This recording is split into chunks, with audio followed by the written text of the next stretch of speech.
Assalamualaikum warahmatullahi wabarakatuh. Bertemu sekali lagi kita di dalam minggu PDPR yang ke-6. Kita masih lagi berada di dalam bab yang pertama, iaitu bab nombor dan operasi. Okey, baik.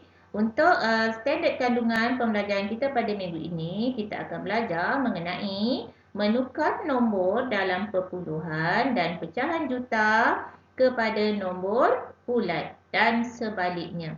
Untuk pengetahuan anak-anak, kemahiran pada minggu ini ialah kesinambungan dengan kemahiran pada minggu lepas. Pada minggu lepas kita belajar mengenai menukar nombor bulat, okey, juta kepada perpuluhan juta.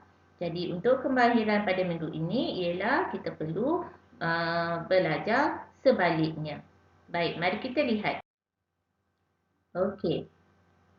Untuk standard pembelajaran seterusnya ialah menukar nombor perpuluhan juta kepada nombor juta. Baik, saya berikan kamu satu contoh.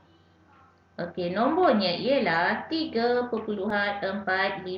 juta. Okey, nombor ini kita perlu jadikan ia nombor juta.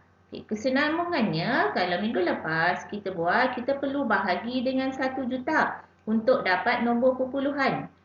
Tapi pada minggu ini kita ada nombor perpuluhan.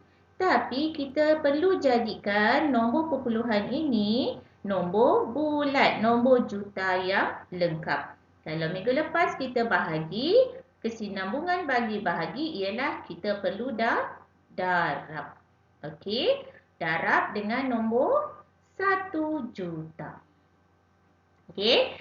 Baik, bila kita mendarab dengan gandaan 10, 100, 1000, gandaan 10 sebegini, tak perlu menggunakan kaedah bentuk lazim atau lattice atau bentuk lori. Kita hanya gunakan kaedah mudah iaitu pergerakan titik perpuluhan. Baik, untuk menggerakkan titik perpuluhan, kita gunakan caranya kira berapakah sifar yang ada di nombor juta. Baik.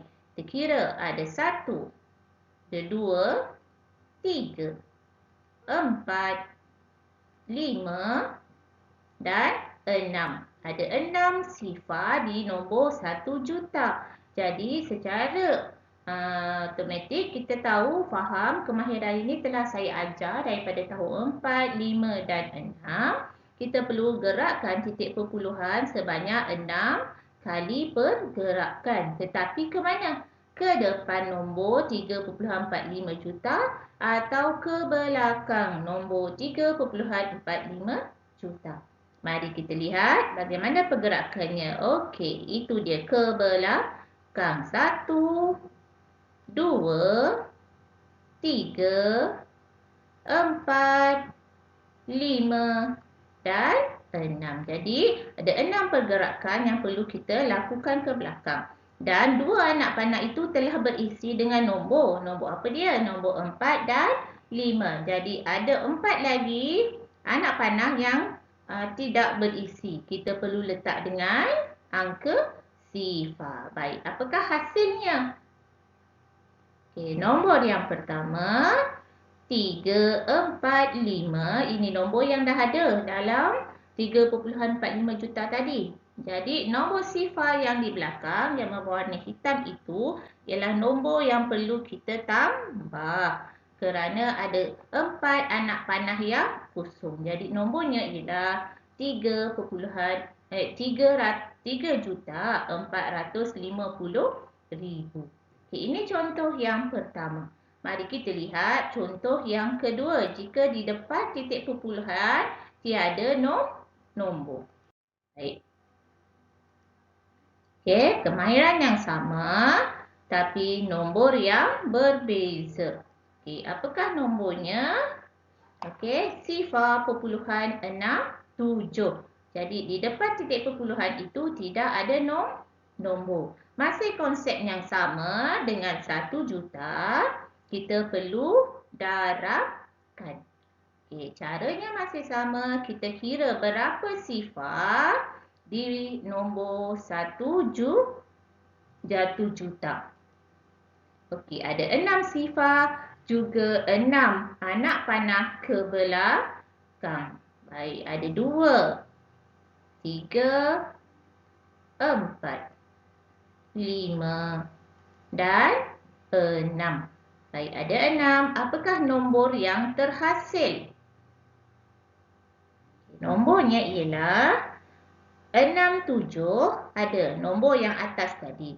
Sifar yang berwarna kuning ini ialah sifar yang perlu kita tambahkan di bawah, di belakang anak panah yang tidak ada apa-apa nombor tu.